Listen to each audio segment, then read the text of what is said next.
Olá, esse é o segundo quiz de eletrocardiograma, seja bem-vindo. Vamos fazer a análise de 5 eletrocardiogramas em sequência. A cada eletrocardiograma novo, vamos dar alguns segundos de pausa. Você pode pausar o vídeo e fazer a sua análise com calma. Logo depois a gente entra para fazer a discussão e a interpretação de cada um dos eletros.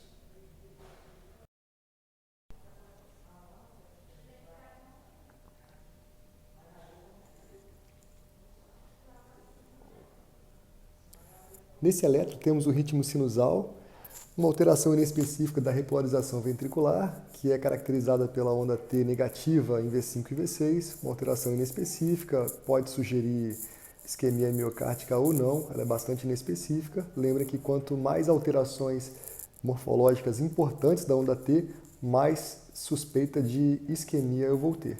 Então, quando ela tem, além da inversão, uma profundidade muito grande, ela é muito ampla, aspecto pontiagudo e simétrica ou simetroide, aí sim isso corrobora um achado compatível com isquemia miocárdica aguda. Nesse caso, uma alteração inespecífica que pode sim sugerir isquemia ou não, depende muito do contexto clínico.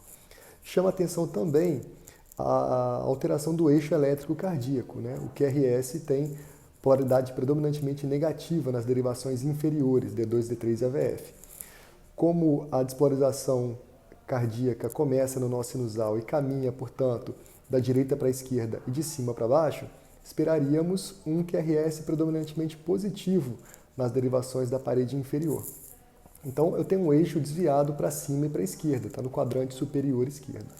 Por que isso está acontecendo? Pode ser uma alteração importante, uma alteração clinicamente relevante ou não. Por exemplo, se eu tiver uma área eletricamente inativa na parede inferior, eu vou ter ausência de onda R, ausência de progressão de onda R. E eu vou ter predomínio de um padrão QS, um padrão de onda Q patológica e onda R amputada na parede inferior. Isso pode também desviar o eixo para cima e para a esquerda. Não neste caso. Este é o caso de uma alteração benigna, dessa alteração do eixo elétrico cardíaco. Como diferenciar, então, essa alteração, que é um bloqueio divisional antero-superior, um BDAS, de uma área eletricamente inativa na parede inferior? Bom, quando eu tenho um padrão QS, ausência de onda R, isso sugere área eletricamente inativa.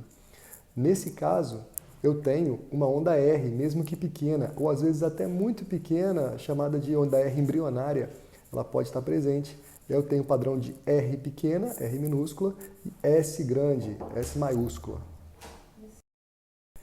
Então, a polaridade negativa do QRS nas derivações inferiores não é por presença de onda Q, e sim pelo predomínio de onda S sobre a onda R.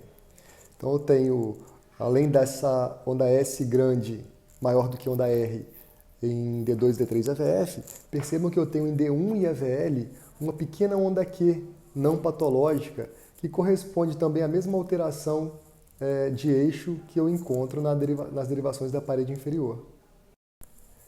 Então, esse diagnóstico eletrocardiográfico é de BDAS, é um bloqueio fascicular do ramo esquerdo, um bloqueio divisional antero-superior. Por que isso acontece? No sistema His-Purkinje, o ramo esquerdo se divide em dois fascículos, às vezes três, mas são dois que são mais importantes eletrocardiograficamente, que são o fascículo antero-superior e o fascículo póstero-inferior. Quando tem um bloqueio fascicular na divisão, então, antero-superior, eu tenho um eixo elétrico que se desvia para cima, porque agora a condução para aquele território miocárdico se dá miócito a miócito. Então a condução vem rápida para baixo e depois ela vai um pouquinho mais lenta para cima e puxa o eixo elétrico cardíaco, puxa o vetor final para cima e para a esquerda. Então o diagnóstico final desse eletrocardiograma, bloqueio divisional antero-superior e uma alteração inespecífica da repolarização ventricular na parede lateral.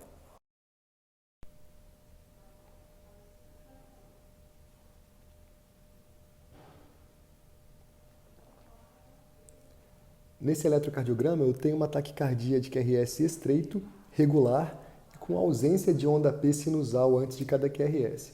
Então, isso é uma taquicardia supraventricular. Percebam que eu tenho um pequeno infradesnivelamento do segmento ST em D1 e D2 e também um pequeno supra de ST em AVR. Esse infra também é observado em várias derivações da parede anterior, desde V2 até V6. Isso pode corresponder a uma onda P retrógrada. Além da taquicardia causando um pequeno infra de ST, eu posso ter um entalhe compatível com uma P retrógrada numa taquicardia supraventricular. Bom, nesses casos eu posso procurar essa onda P retrógrada e eu posso chamá-la de P'. E eu calculo então a distância, o intervalo entre R e P'. Então eu calculo o intervalo R e P', quando ele é muito curto, isso me sugere um ataque supra compatível com taquicardia por reentrada nodal. E se o RP' é um pouco mais longo, geralmente eu considero que isso é mais compatível com uma taquicardia por reentrada atrioventricular. Então eu posso ter um circuito arritmogênico constituído pelo NOAV e uma via extranodal, e essa via pode ser muito próxima do NOAV ou pode ser uma via realmente extranodal. Geralmente a TRN tem uma frequência cardíaca maior do que a TRAV. E o intervalo RP', que a gente vai considerar como limite, é aproximadamente 0,07. Então seria mais ou menos 1 milímetro mais 3/4. Alguns autores vão falar que é a partir de 0,08. Então seriam 2 milímetros para considerar que acima disso deve-se pensar mais em TRAV e abaixo disso, de intervalo RP', considera-se mais compatível com taquicardia por reentrada nodal, TRN.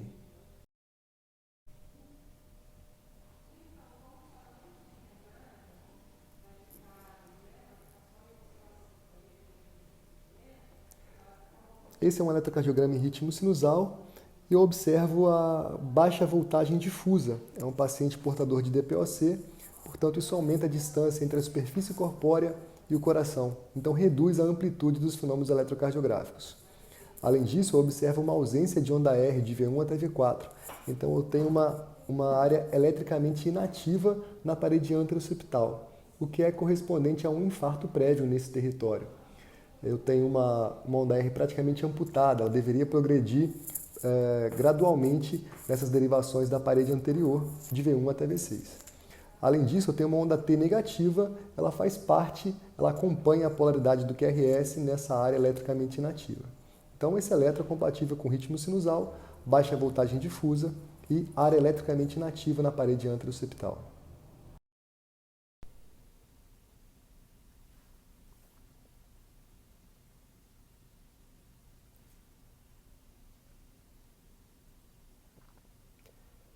Aqui eu tenho um supradesivelamento do segmento ST na parede inferior, D2, D3 e AVF.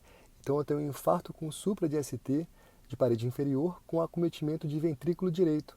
Notem lá em cima à direita que eu tenho V4R com supra de ST.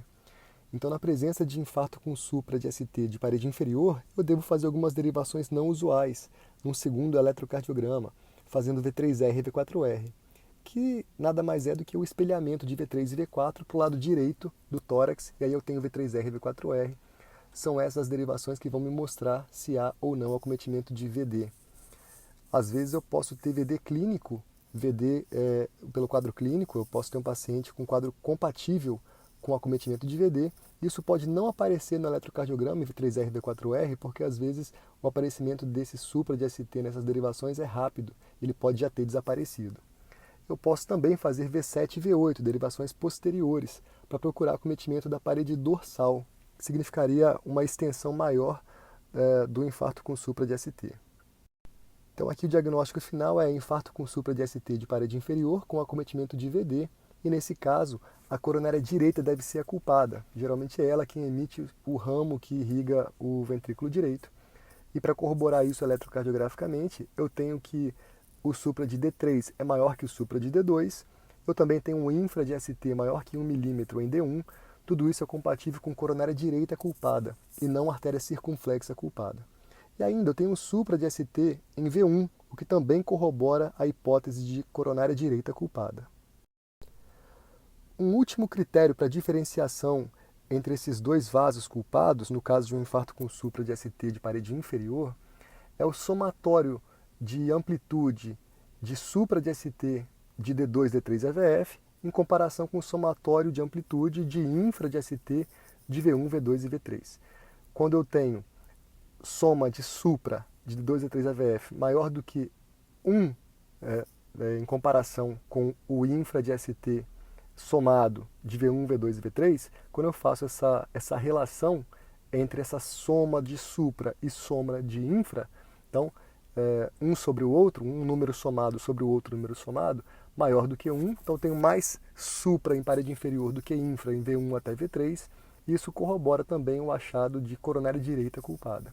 Então, para me confirmar a coronária direita como culpada no infarto com supra de ST de parede inferior, eu tenho, geralmente, infra de ST maior que 1 milímetro em D1, supra de D3 maior que supra de D2, posso ter ou não, mas quando tenho, isso é bastante específico para a coronária direita culpada, supra de ST em V1, e eu também posso fazer esse somatório de amplitude de supra na parede inferior e de infra de V1 até V3 e fazer a relação entre essas duas somas, se for maior do que 1, geralmente isso fala a favor de coronária direita culpada.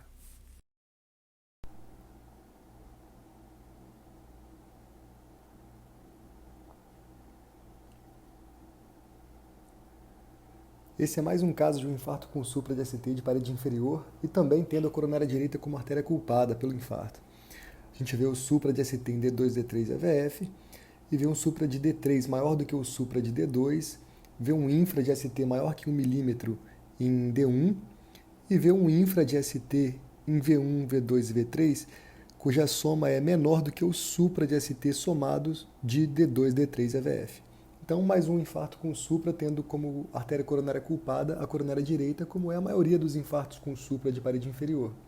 Mas cabe aquela ressalva em relação ao diagnóstico diferencial com a artéria circunflexa culpada, onde a gente poderia ter uma ausência de infra de ST ou supra de ST em D1, geralmente o supra de D3 não é maior do que o supra de D2, e o somatório do infra de ST de V1 a V3 é maior do que o somatório do supra de ST de D2, D3 EVF. O que chama atenção é que, além do supra de ST persistente, já temos aí onda Q patológica sendo formada na parede inferior. Eu vejo onda Q patológica principalmente na derivação D3. Isso indica que esse infarto com supra de ST já deve ter algumas horas de evolução. Portanto, o prognóstico já é um pouco pior. A reperfusão coronária, quanto mais precoce, nesse caso de infarto com supra, melhor. E a alteração eletrocardiográfica evolutiva é exatamente essa. Inicialmente, a morfologia do supra de ST vai mudando, vai reduzindo a amplitude da onda T e a convexidade superior do supra de ST, e vai surgindo onda Q patológica, que fica cada vez maior com o passar das horas, e depois permanece somente um padrão QS, somente onda Q patológica, com amputação da onda R, o que indica aí perda da viabilidade miocárdica na parede acometida. Então, diagnóstico final, infarto com supra de ST, muito provavelmente com algumas horas de evolução, aí é necessário ver o quadro clínico e avaliar o tempo de início dos sintomas.